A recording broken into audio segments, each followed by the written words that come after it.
će ići nešto lakše. Zeleneo se semafor na raskrsnici, prometnoj raskrsnici na Trošarini duže od mesec dana, kako su nam gledaoci rekli. Bio je obrastao granje i praktično se uopšte nije video ni da li radi, da li ne radi, da li je na njemu zeleno ili crveno svetlo. Zeleneo se ne zato što su pešaci ovde stalno imali prednost, već zato što uopšte nije ni mogao da se vidi od grana.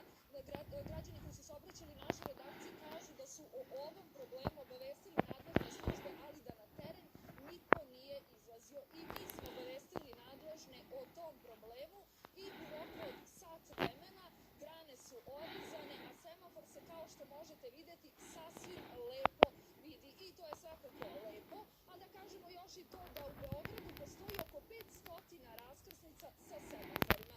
I ukoliko je potrebno da mi svaku pojedinačno obiđemo kako bi ona